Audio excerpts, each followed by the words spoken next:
नमस्कार मित्रों, मैं हूं अमित पारिक। एक बार फिर से आप सभी लोगों का आपके अपने गायत्री क्लासेस में है।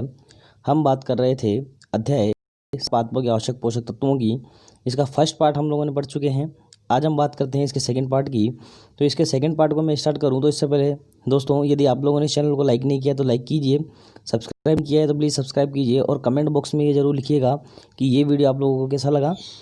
ठीक है दोस्तों, तो आगे चलते हैं। आज का हमारा टॉपिक जो है वो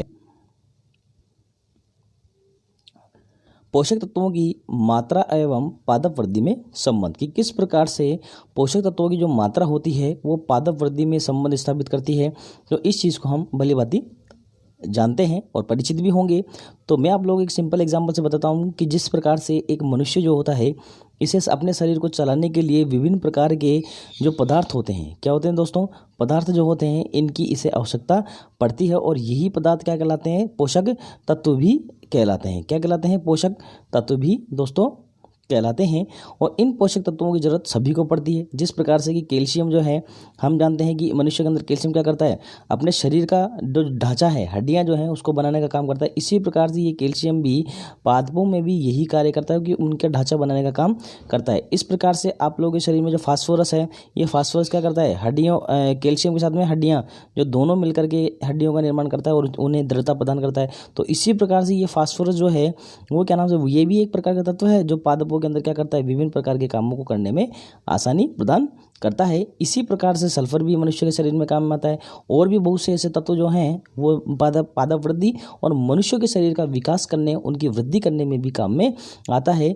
तो इनकी कमी और वृद्धि से शरीर में क्या हो जाते हैं, रोग उत्पन्न होते हैं, या इनकी वृद्धि से क्या और कमी होने से हमारे शरीर पर इसका क्या इफेक्ट पड़ता है, या पादपों के शरीर पर क्या इफेक्ट पड़ता है। सेम वही चीज़ हम लोग यहाँ पे इसके ऊपर डिस्कस करेंगे कि इनकी वृद्धि पर इनका क्या प्रभाव पड़ेगा, या इनकी कमी पर, जो तत्व हैं इनकी कमी पर या तत्वों की वृद्धि से इनकी पादप वृद्धि पर क्या प्रभाव पड़ेगा। तो देखिए मित्रों, सबसे पहला जो इसका पॉइंट है वो है फर्स्ट पॉइंट, इसका अभाव, कि अभावग्रस्त होने पर क्या पादप वृद्धि पर क्या इफेक्ट पड़ेगा वो देख लेते हैं। कि पौधों में किसी तत्व का अभाव होने पर, यदि मान लीजिए पौधों के अंदर किसी तत्व का अभाव होने पर उसके लक्षण क्या होते हैं, पादप में दिखाई देने लग जाते हैं, जिससे इसकी पैदावार क्या हो जाती है, घटती है, तथा अत्यधिक अभाव होने के पर पादप भी क्या हो जाते हैं, मर जाते हैं। तो दोस्तों देखिएगा कि क्या नाम से, कि किसी तत्व की यदि कमी होगी तो भली भांति पादप पर उसका प्रभाव पड़ेगा। और पादप पर जब उसका प्रभाव पड़ेगा तो उसका प्रभाव होने के बाद क्या होगा कि वो जो फसल हम लोगों ने उगाई है उसकी पैदावार में क्या होगी, जो है घटोतरी होती रहेगी, उसकी पैदावार क्या होगी, घटती रहेगी। और पैदावार घटने से भली भांति हम समझ सकते हैं कि क्या नाम से इसमें किसी न किसी पोषक तत्व की कमी जरूर होगी। और अत्यधिक अभाव हो जाएगा तो क्या नाम से वो फसल वहाँ पे होगी ही नहीं, पौधे अंकुरित होंगे, अंकुरित होने के बाद में तत्पश्चात वो क्या हो जाएंगे, मर जाएंगे। क्या हो जाएंगे दोस्तों, उसके बाद में मर जाएंगे और हमारी फसल आगे बढ़ेगी ही नहीं। दूसरा पॉइंट इसके अंदर आता है क्रांतिक स्तर। अब क्रांतिक स्तर क्या होता है वो देख लेते हैं। कि जैसे मान लीजिए किसी मृदा के अंदर किसी पोषक तत्व की कमी है, तो उस पोषक तत्व की कमी को पूर्ति करके हम क्या नाम से वापस से उस पादप की वृद्धि को क्या कर सकते हैं, सुचारू रूप से चला सकते हैं। तो यही क्या कहलाती है, क्रांतिक स्तर कहलाते हैं। मतलब पादप को कि यदि मान लीजिए मृदा के अंदर पोषक तत्व की कमी हो जाए और उसकी आपूर्ति हम कर दें, तो आपूर्ति के बाद में पादप की वृद्धि को पुनः क्या किया जा सकता है, प्रारंभ करवाया जा सकता है। तो क्रांतिक स्तर कहलाता है। नेक्स्ट पॉइंट आता है पर्याप्त स्तर। अब पर्याप्त स्तर मैं बता दूं आप लोगों को कि वह स्तर जिस पर मृदा के अंदर क्या नाम से जो पोषक तत्व जो हैं वो कौन सी कितनी मात्रा में, पर्याप्त मात्रा में, कौन सी मात्रा में है, पर्याप्त मात्रा में है। इसके बाद में यदि आप लोग इसके ऊपर या इसके बाद में कितने भी तत्वों की मात्रा को ऐड करते जाओ, जिससे कि क्या नाम से फसल की जो वृद्धि होगी उस पर उसका कोई प्रभाव नहीं पड़ेगा, पर्याप्त स्तर कहलाता है। जिस प्रकार से एक मनुष्य क्या होता है कि खाना खाने जाता है, खाना खाने के बाद में वो पर्याप्त खाना खाने के बाद में उसे खाना खाने की इच्छा नहीं होती, यदि उसकी पत्तल में यदि वो खाना भी डाल दिया जाता है तो वो उसको नहीं खाता है और वो क्या जाता है, वेस्ट ही जाता है। तो इसी प्रकार से सेम यही प्रोसेस इसके अंदर अपनाया जाता है। तो इसके अंदर क्या होगा कि वह स्तर जहाँ पादपों को पोषक तत्व प्रदान करने पर उसकी वृद्धि पर कोई प्रभाव नहीं पड़ता, क्या कहलाता है, पर्याप्त स्तर कहलाता है। ठीक है दोस्तों, आगे चलते हैं। चौथा पॉइंट इसका है विषैला प्रभाव। अब देखिएगा दोस्तों कि किसी भी चीज़ का यदि अत्यधिक पोषक तत्वों की वृद्धि जो है, या पोषक तत्व जो हैं, ठीक है, पोषक तत्व जो हैं इनकी मृदा के अंदर अति वृद्धि हो जाती है। क्या वृद्धि? अत्यधिक वृद्धि यदि हो जाती है, अत्यधिक वृद्धि यदि इनकी हो जाती है तो अत्यधिक वृद्धि होने के पर क्या होता है, वो विषैला प्रभाव अपना दिखाते हैं, एक तरीके से विष का कार्य करते हैं और क्या होगा, उन पादपों की मृत्यु निश्चित हो जाएगी। तो देखते हैं, वह स्तर जिस पर पादप पोषक तत्वों का सांद्रण बढ़ने पर वह उपज को घटा देता है, जिसके कारण क्या हो जाती है, या फिर क्या हो जाती है, पादप को मार देता है, पादप मर जाते हैं, विषैला स्तर कहलाता है। ठीक है, आगे चलते हैं। मृदा में पोषक तत्वों के प्राप्ति स्रोत। अब किस प्रकार से मृदा के अंदर पोषक तत्वों की प्राप्ति होती है, पोषक तत्वों की आपूर्ति होती है, तो उन स्रोतों के बारे में हम यहाँ पे चर्चा करेंगे।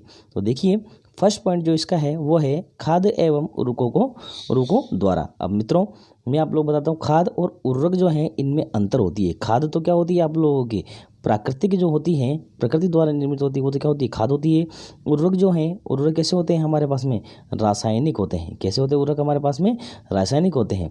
क्या नाम से जो खाद होती है ये क्या नाम से प्राकृतिक रूप से फील्ड जो होते हैं, खेत जो होते हैं, या फिर क्या नाम से अपने बाड़े जो होते हैं उनके अंदर बनाई जाती है। जबकि जो रासायनिक खाद होती है यह कहाँ बनाई जाती है, ये फैक्ट्रियों के अंदर। कहाँ बनाई जाती है, ये फैक्ट्रियों के अंदर ये बनाई जाती है। और ये कैसी होती है, रासायनिक होती है। कैसी होती है, रासायनिक होती है। खाद जो है कम हानिकारक होती है, ये बिल्कुल भी कम हानिकारक, क्या मैं कहता हूँ, नगण्य है, बिल्कुल भी नहीं हानिकारक नहीं होती, कितनी मात्रा डालो। जबकि उर्वरक क्या होते हैं, हानिकारक होते हैं, या इनका विषैला प्रभाव इस पर पड़ता है। ठीक है, तो हम चलते हैं आगे। खेत में कार्बनिक खाद तथा रासायनिक खाद देने पर पोषक तत्वों की मृदा में जो मात्रा होती है वो क्या हो जाती है, अच्छी बन जाती है। जैसे इसके उदाहरण आप लोगों को दिए हुए हैं, गोबर खाद आप लोगों को दी हुई है, हरी खाद आप लोगों को दी हुई है, कंपोस्ट खाद आप लोगों को दी हुई है। अब जो ये गोबर खाद, हरी खाद और कंपोस्ट खाद है, इसके बनाने की जो विधियाँ हैं हम अगले चैप्टर में इनके बारे में पढ़ेंगे। और ये जो यूरिया है ये रासायनिक खाद है, और रासायनिक खाद कहाँ बनाई जाती है दोस्तों, फैक्ट्रियों के अंदर या लेबोरेटरी के अंदर बनाई जाती है, जो क्या नाम से पादपों को कि जो मृदा है उसको खराब करने का भी काम करती है। उर्वरता तो देती है पर खराब करने का काम करती है। धीरे धीरे वो जो मृदा जो है या वो खेत जो है वो बंजर हो जाते हैं, और वहाँ पर फिर कोई भी फसल बोई नहीं जा सकती है। चलो नेक्स्ट चलते हैं फसल के अवशेषों से। अब मित्रों यहाँ देखिएगा, फसल के अवशेष। अब फसल के अवशेष क्या हो गए, एक तो हो गए पत्ते हो गए, ठीक है, एक क्या हो गई, टहनी हो गई, ठीक है, एक क्या हो गया, तना हो गया, ठीक है, एक क्या हो गया, जड़ हो गई, ठीक है। ये क्या कहलाते हैं, पादपों के या फसलों के अवशेष कहलाते हैं। या कोई फल फ्रूट ले लो सड़े हुए, वो भी आप लोग इसके अंदर ऐड कर सकते हैं। तो या फूल ले लो, बेकार फूल जो हैं, क्या है, फूल जो हैं आप इनके अंदर ले सकते हैं। तो इन सभी को जोड़ करके, इन सभी को मिला करके फल के अवशेषों का निर्माण होता है। और यदि मान लीजिए हम इन फलों के अवशेषों को यदि किसी गड्ढा बना करके गाड़ दिया जाए और उनको कुछ समय तक उसमें रखा जाए, तो बाद में जब यदि निकालोगे तो ये किसका कार्य करती है, खाद का कार्य करती है। क्योंकि इनके अंदर पोषक तत्वों की मात्रा जो होती है वो भली प्रकार से पर्याप्त मात्रा में इसके अंदर पोषक तत्व मिलते हैं। तो देखिए मित्रों, पौधों के वानस्पतिक अवशेष से पत्तियां, तना, जड़ के सड़ने और गलने से किसका निर्माण होता है, खाद का निर्माण होता है। ठीक है, आगे चलते हैं। इसका जो अगला पॉइंट है वो है मृदा सुधारकों द्वारा। अब मृदा सुधारक जो है, जैसे जिप्सम वगैरह जो है हमारे पास में मृदा सुधारक होते हैं, इनसे इनकी आपूर्ति करके भी हम मृदाओं में सुधार कर सकते हैं। तो मृदा सुधारक कौन कौन से हमारे पास में, जिप्सम है, पायराइटिस है, चूना है, फास्फोरस है, सल्फर आदि है। इनके बारे में मैं प्रीवियस वीडियो में पढ़ा चुका हूँ मित्रों। इसके बारे में आप वहाँ पर जा करके और अच्छी तरीके से इसके बारे में पढ़ लीजिएगा। ठीक है, मैं आगे चलता हूँ वर्षा द्वारा। अब मित्रों देखिएगा, अब आप कहोगे कि वर्षा से कौन सी हमें क्या नाम से पोषक तत्व प्राप्त होंगे। यदि आप लोग ये सोचते हैं कि वर्षा से हमें पोषक तत्व प्राप्त नहीं होते हैं, तो आप लोग गलत हैं, बिल्कुल गलत हैं। क्योंकि वर्षा से भी हमें पोषक तत्व प्राप्त होते हैं। वर्षा से हमें नाइट्रोजन की प्राप्ति होती है। किसकी प्राप्ति होती है, नाइट्रोजन की प्राप्ति होती है। किस प्रकार से होगी वो भी मैं अभी आप लोगों को बताऊँगा। देखिए मित्रों, जब बारिश का हमारे पास में समय आता है, किसका समय आता है, बारिश का समय जब हमारे पास में आता है, हम लोग बादल देखते हैं। हमारे पास में क्या होते हैं, बादल आते हैं, बादल बनते हैं। ठीक है मित्रों, बादल यदि आप लोग बनते हैं तो बादल बनने के बाद में क्या होगा, इसमें से हमारे पानी भी टिपकता है, पानी भी बरसता है। तो पानी भी इस तरीके से हमारे इसमें बरसेगा और बरसता है। तो अब आप लोगों ने देखा होगा कि जब मेघ हमारे बरसते हैं तो मेघों की गर्जना भी हमें सुनाई देती है। क्या देती है? मेघों की गर्जना भी हमें सुनाई देती है। तड़ित जो होती है या बिजली जो होती है वो उत्पन्न होती है। और बिजली उत्पन्न होने से क्या होता है, इसके अंदर से जो हमारे नाइट्रोजन जो गैस है, कौन सी गैस है मित्रों? नाइट्रोजन जो गैस है उसका निर्माण होता है। और ये जो नाइट्रोजन है ये पानी मिलकर के कहाँ आती है? मृदा में पहुंचती है। और मृदा में पहुंचने के बाद में ये क्या किसको प्राप्त होती है? पेड़ पौधों या पादपों को प्राप्त होती है। तो वर्षा द्वारा हमें किसकी प्राप्ति होती है? नाइट्रोजन की प्राप्ति होती है। ठीक है मित्रों, ये देख लीजिए, वर्षा के समय बादल के गरजने से व तड़ित उत्पन्न होने से वायुमंडल की बहुत सी नाइट्रोजन पानी में घुलकर मृदा तक पहुंचती है, जिससे कि क्या नाम से नाइट्रोजन की आपूर्ति उसमें हो जाती है। नेक्स्ट चलते हैं, दलहनी फसलों द्वारा नाइट्रोजन स्थिरीकरण करने से। अब देखिएगा मित्रों, जो दलहनी जो फसलें होती है उन दलहनी फसलों में क्या होती है कि एक राइजोबियम नाम का जीवाणु पाया जाता है। क्या पाया जाता है? राइजोबियम नाम का जीवाणु पाया जाता है। तो देखो, मैं भी इसको आप लोगों के डायग्राम से मैं इसको समझा दे रहा हूँ कि जो दलहनी फसलें हैं इसके अंदर क्या होता है, एक पादप होता है, एक पौधा होता है। ठीक है, इस पौधे के अंदर क्या होती है? जड़ें होती है। ठीक है, इन जड़ें इनकी प्रत्येक जो भूमि है उनके नीचे दबी हुई रहती है। इन जड़ें क्या करती है? जड़ों की अंदर इनकी गांठें जो होती है, गांठें सी इसमें बनती है। और इन गांठों में बनने के कारण क्या होता है, इनके अंदर राइजोबियम नाम का जीवाणु जो है, ठीक है, राइजोबियम नाम का जीवाणु जो है वो इसके अंदर निवास करता है। इसके अंदर निवास करने के बाद में क्या करता है कि जैसे मान लीजिए NO2 है, ठीक है, तो ये राइजोबियम नाम का जीवाणु क्या करेगा? NO2 के अंदर से नाइट्रोजन को तो क्या करेगा? पृथक करेगा। और ऑक्सीजन को इसके अंदर से क्या करेगा? पृथक करेगा। और नाइट्रोजन को इन ग्रंथियां जो हैं, ये क्या है? ग्रंथियां कहते हैं मित्रों। इन्हें क्या कहते हैं? ग्रंथियां कहते हैं। इन ग्रंथियों के अंदर, या मैं कह रहा था कि गांठों के अंदर क्या करते हैं, इनको अब संभाल लेते हैं या इसके अंदर प्रिजर्व करते हैं या इनके अंदर रख देते हैं, जिसके कारण क्या होता है कि ये जो नाइट्रोजन होती है ये पादपों की जड़ों द्वारा क्या हो जाती है? अवशोषित कर ली जाती है। और जड़ों से इसको पत्तियों के अंदर पहुंचा दिया जाता है, जिससे प्रकाश संश्लेषण क्रिया द्वारा ये पादप नाइट्रोजन का इस्तेमाल करते हैं। तो ये सारा प्रोसेस जो है इसके अंदर हमारे अपनाया जाता है। तो दलहनी फसलों द्वारा नाइट्रोजन का स्थिरीकरण हो जाएगा कि दलहनी फसलों की जो जड़ों में राइजोबियम जीवाणु वायुमंडल में नाइट्रोजन लेकर ग्रंथियों में स्थापित करते हैं, जिससे नाइट्रोजन पादपों को प्राप्त होती है। तो यही प्रक्रिया क्या कहलाती है? नाइट्रोजन स्थिरीकरण कहलाती है। तो जीवाणुओं द्वारा जो है, अपने राइजोबियम नाम का जीवाणु है, ये नाइट्रोजन स्थिरीकरण करने का कार्य करता है। तो ध्यान रखिएगा मित्रों, यहाँ से क्वेश्चन पूछ लिया जाता है, एक छोटा क्वेश्चन बनता है कि नाइट्रोजन स्थिरीकरण करने वाले किसी एक जीवाणु का नाम बताइए, 2 जीवाणु का नाम बताइए। आप लोगों को यहाँ लिखना है राइजोबियम नामक जीवाणु ही किसका क्या करता है? इसको स्थिरीकरण करने का कार्य करता है। ठीक है मित्रों, आगे चलते हैं।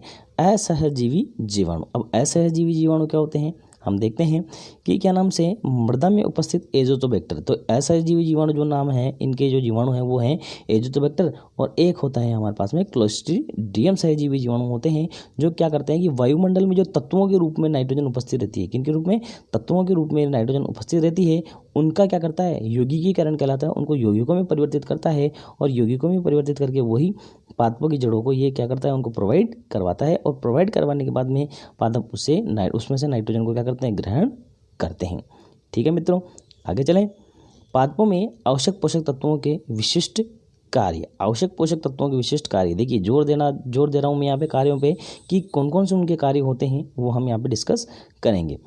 पौधों के लिए आवश्यक पोषक तत्वों के कार्य निम्न प्रकार से हैं। पहला है कोशिकीय अवयव व उपापचय यौगिकों के संरचनात्मक तत्व अथवा अंश के रूप में ये कार्य करते हैं। कि क्या करते हैं कि पादपों में जो तत्व जो होते हैं ये कोशिकाएं बनाते हैं, इनकी उपापचय क्रियाओं में सहायक होते हैं, इनकी संरचना बनाने में सहायता करते हैं, और इनके अंश रूप में भी ये होते हैं। जैसे पत्ती जो है, एक लीफ पड़ी है, रखी हुई है, तो लीफ भी क्या है? उन पोषक तत्वों का ही एक अंश होती है, क्योंकि उसके अंदर पोषक तत्व विद्यमान रहते हैं।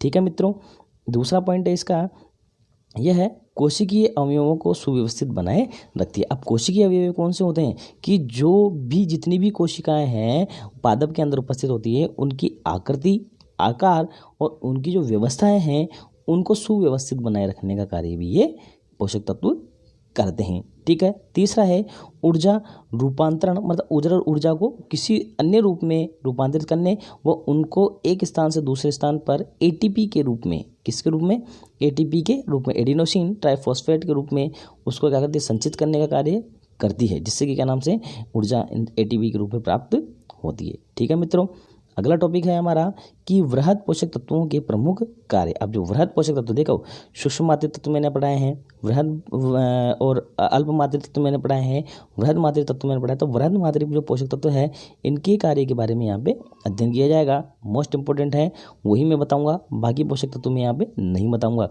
पहला जो है वो है कार्बन। ठीक है, कार्बन का जो यहाँ पे चिन्ह होता है वो C होता है। हाइड्रोजन है, हाइड्रोजन का चिन्ह क्या होता है, H होता है। और ऑक्सीजन का चिन्ह क्या होता है, O2 होता है। तो ये भी 2 की फॉर्म में मिलता है। ठीक है, ध्यान रखिएगा। ठीक, अब देखो कि कार्बन, हाइड्रोजन व ऑक्सीजन को पादप वायु तथा जल से अवशोषित करते हैं। कहाँ से अवशोषित करते हैं, पादप वायु तथा जल से अवशोषित करते हैं। पौधे के शुष्क भाग का कार्बन कितना होता है, जैसे मान लीजिए पौधों के अंदर से बिल्कुल पानी को निचोड़ दिया जाए, बिल्कुल उसको सुखा दिया जाए, तो कार्बन कितना % होगा उसमें, 46%। तो उसका क्या भाग होता है, कार्बन होता है। ऑक्सीजन इसके अंदर कितने % होती है, 40% होती है। हाइड्रोजन की इसमें मात्रा कितनी होती है, 8% होती है। यह पादप वृद्धि और विकास में क्या होते हैं, सहायक होते हैं, मतलब पादपों की वृद्धि करने में और उस पादप के विकास करने में भी क्या होता है, सहायक होते हैं। और यह संश्लेषण क्रियाओं में भी क्या करते हैं, योगदान को प्रदान करते हैं। मतलब संश्लेषण किया मतलब किसी चीज़ का संश्लेषण करना है, उसको बनाना है और उसको क्या करना है, अपने अंदर समाहित करके रखना है और वक्त आने पर उस चीज़ का वो क्या करे, पुनर्उपयोग करे। तो यही क्रिया करने का कार्य भी कार्बन, हाइड्रोजन व ऑक्सीजन द्वारा किया जाता है। आगे चलते हैं, नाइट्रोजन। देखो मित्रों, नाइट्रोजन जीवों में प्रोटीन निर्माण का महत्वपूर्ण घटक होता है, क्योंकि जीवों के अंदर किसका निर्माण होता है, नाइट्रोजन द्वारा प्रोटीन का निर्माण होता है। किसका निर्माण होता है, प्रोटीन का। और प्रोटीन से ही हमारे शरीर का निर्माण होता है। इसे अनिवार्य खनिजों में रखा गया है, मतलब नाइट्रोजन तो जरूरी है, इसके बगैर कुछ भी नहीं हो सकता। पादपों में भारत की दृष्टि से नाइट्रोजन की जो मात्रा जो निर्धारित की गई है, कम से कम कितनी होनी चाहिए, 10 से 5% इसके अंदर नाइट्रोजन की मात्रा होनी चाहिए। और वायुमंडल में लगभग हमारे कितने % मात्रा नाइट्रोजन की है, 80% मात्रा लगभग हमारे नाइट्रोजन की इसमें उपस्थित होती है, जिसे पादप डायरेक्टली न लेकर के इनडायरेक्टली लेते हैं। मैंने बताया असहजीवी जीवाणु द्वारा और सहजीवी जीवाणुओं द्वारा ही ये ग्रहण करते हैं, डायरेक्टली ये उससे ग्रहण नहीं कर पाते। नेक्स्ट आती है हमारे पास में इसका सुलभ रूप, मतलब किस रूप में ये हमें मिलता है।